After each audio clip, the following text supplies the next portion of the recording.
حضرت جابر بن عبداللہ رضی اللہ عنہ نے بیان کیا کہ معاذ بن جبل رضی اللہ عنہ نبی کریم صلی اللہ علیہ وسلم کے ساتھ نماز پڑھتے، پھر اپنی قوم میں آتے اور انہیں نماز پڑھاتے۔ انہوں نے ایک مرتبہ نماز میں سورہ بقرہ پڑھی، اس پر ایک صاحب جماعت سے الگ ہو گئے اور ہلکی پڑھی۔ جب اس کے متعلق معاذ رضی اللہ عنہ کو معلوم ہوا تو کہا وہ منافق ہے۔ معاذ کی یہ بات جب ان کو معلوم ہوئی تو وہ حضرت صلی اللہ علیہ وسلم کی خدمت میں حاضر ہوئے اور عرض کیا، یا رسول اللہ صلی اللہ علیہ وسلم، ہم لوگ محنت کا کام کرتے ہیں اور اپنی اونٹنیوں کو خود پانی پلاتے ہیں۔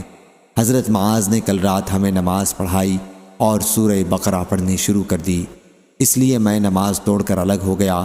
اس پر وہ کہتے ہیں کہ میں منافق ہوں۔ حضرت صلی اللہ علیہ وسلم نے فرمایا، اے معاذ، تم لوگوں کو فتنے میں مبتلا کرتے ہو۔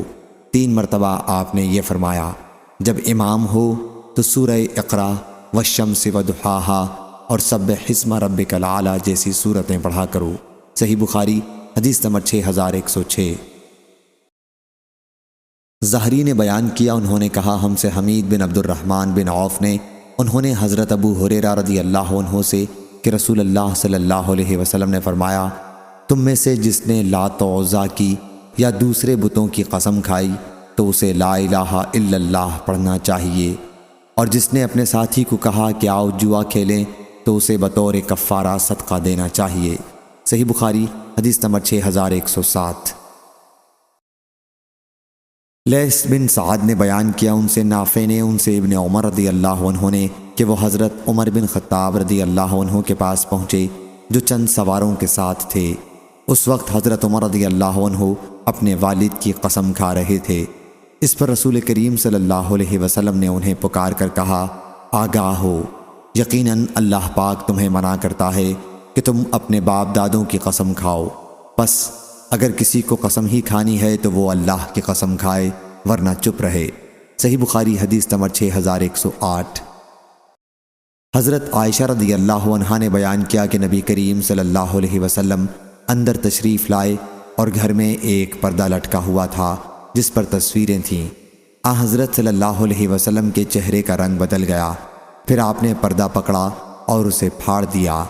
ام المومنین رضی اللہ عنہا نے بیان کیا کہ حضرت صلی اللہ علیہ وسلم نے فرمایا، قیامت کے دن ان لوگوں پر سب سے زیادہ عذاب ہوگا جو یہ صورتیں بناتے ہیں۔ صحیح بخاری حدیث نمبر 6109۔ ابو مسعود رضی اللہ عنہ نے بیان کیا کہ ایک شخص نبی کریم صلی اللہ علیہ وسلم کی خدمت میں حاضر ہوا اور عرض کیا، میں صبح کی نماز جماعت سے فلاں امام کی وجہ سے نہیں پڑھتا کیونکہ وہ بہت لمبی نماز پڑھاتے ہیں۔ انہوں نے کہا کہ اس دن ان امام صاحب کو نصیحت کرنے میں حضرت صلی اللہ علیہ وسلم کو میں نے جتنا غصے میں دیکھا ایسا میں نے آپ کو کبھی نہیں دیکھا تھا۔ پھر حضرت صلی اللہ علیہ وسلم نے فرمایا، اے لوگو، تم میں سے کچھ لوگ نماز با جماعت پڑھنے سے لوگوں کو دور کرنے والے ہیں، پس جو شخص بھی لوگوں کو نماز پڑھائے مختصر پڑھائے، کیونکہ نمازیوں میں کوئی بیمار ہوتا ہے، کوئی بوڑھا، کوئی کام کاج والا۔ صحیح بخاری حدیث نمبر 6110۔